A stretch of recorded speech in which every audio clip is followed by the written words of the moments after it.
Welcome back to my channel. This is part 2. I'm going to try to cover as much as possible. I know it's really important that you get range of motion with your toe and your feet and start moving that toe as soon as possible, both passively and actively.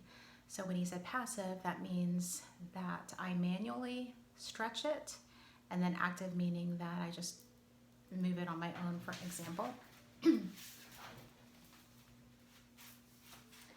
This is active, and this is passive, meaning manually manipulating it. So here I am, I put my thumb on top of here, and then I push back with this, and so I'm getting that stretch passively. I'm sorry to use these terms, it's what he told me, and it sort of imprint and stuck. So I hold that for a few seconds, and then I put my thumb underneath here, and then I push this way. Again, that's passive.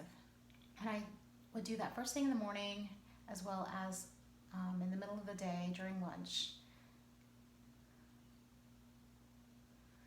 And that helps maintain a range of motion so you don't get as much stiffness or you're unable to move it later on.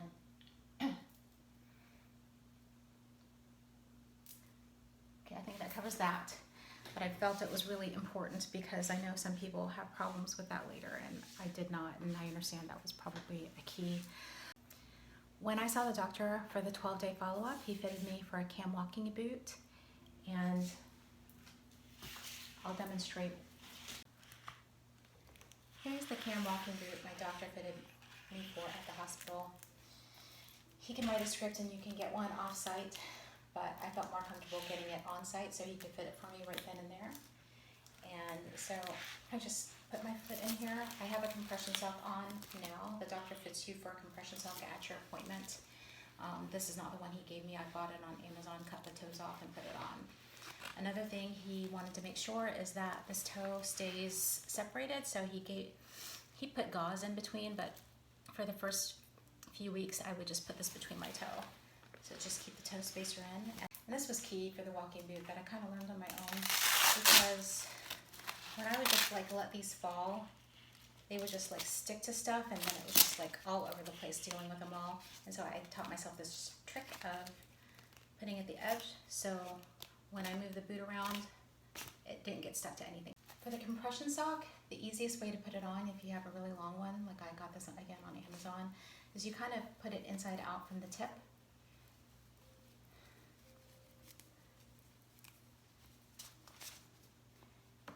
And you put it here, and then you reach at the end, and then pull it all on that way.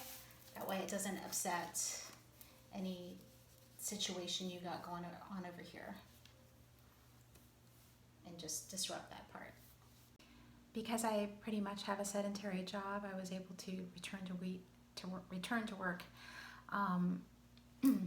Well, I was able to work remotely, so my job was gracious enough to allow me to do that, but I had to still come into the office to still do some paperwork. So I intermittently went to and from, and my husband was kind enough and had the ability to take me to and from work on those days I did have to go to the office, because it was my right foot, my driving foot, and my doctor didn't recommend I return to driving until 8 weeks after the surgery. I still needed to elevate my feet or my foot even when I'm working a desk job, so I got this from Amazon, and it's basically like a blow-up thing, and I put my leg and foot on top of it, and it's perfect because it conforms to your calf and your foot, and I found it invaluable working a desk job.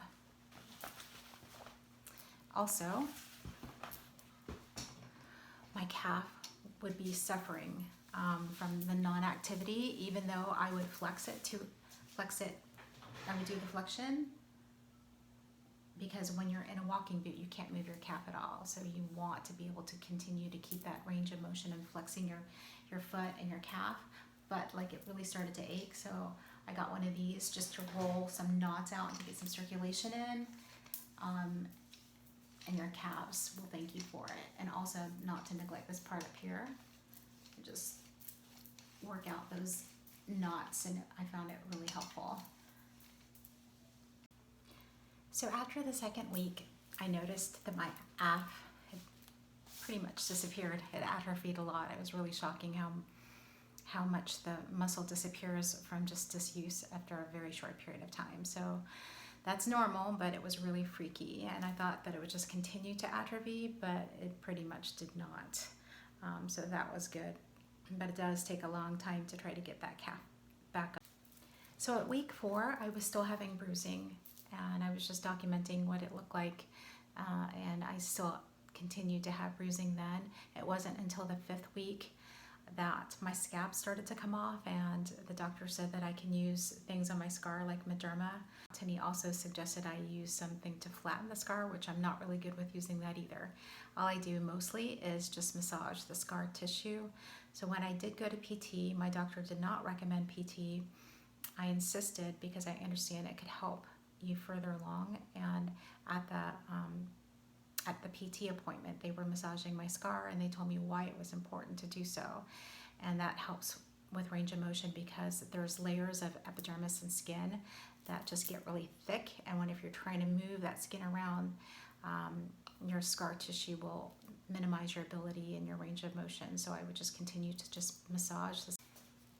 You want to be able to have this ability to lift this up, because there's pockets underneath this scar that you want to just work through. I didn't know how important this was until my physical therapist brought it to my attention and started doing it, and it really, really did help. And there is still some tenderness now, and I'm like just over 3 months. So I'm at 13 weeks right now. And again, I don't really use Mederma or the flattening things that the doctor recommended, just because I'm just lazy about that. At nights, I do Epsom salt soaks. So at physical therapy, I did several different things. The biggest help for physical therapy is all those exercises that help you balance. So they'll have you like stand on one foot on an unstable surface and for 30 seconds with your eyes open, and then 30 seconds off for your eyes closed, and then switch legs. And that really was the biggest help. They'll also have you lift marbles with your foot, doing the inversion and eversion. That was really helpful. One thing I found on YouTube was just purchasing a ball and rolling it with your foot like a tennis ball, but I just found this like at TJ Maxx, and I rolled that on my feet, and it really, really helps. So another thing that PT helps you with is your calf and ankle strength. Don't underestimate how weak you are, because when I was released to be able to walk it with sneakers, I like almost fell over. So I had to use a cane until I was able to develop enough calf and ankle strength again, because it had atrophied so much, and I didn't realize how much until I tried to walk without it. So PT will help you with that ankle and calf strength, but you need to build up slowly so you don't hurt yourself. And I will end this video wishing you the best healing, but I also want to encourage you that if you are going to proceed with this procedure, that you find a qualified physician. And there's this, I understand, I mean, I didn't know it at the time. I just kind of just had the idea to take it, to do the surgery. I liked the surgeon and just went all in without really doing my due diligence. But I would encourage you to find a physician. It's called Trace, Treace, to find your physician there. And, you know, that way you're definitely going to get a physician that's qualified to do this. I've heard of stories where a person believed they were getting Lapiplasty, but they were actually getting something similar, the Lapidus, under the guise of Lapiplasty. So anyways, just to avoid all that, make sure you get your surgeon at the Trace, Treace certified site. And then also on that site, if you look it up online, you'll probably be able to get much more information, much more helpful advice, probably parallels everything I just told you. I just wanted you to have some tools to work with. I wish that I had. Anyways, again, happy healing, and You got this.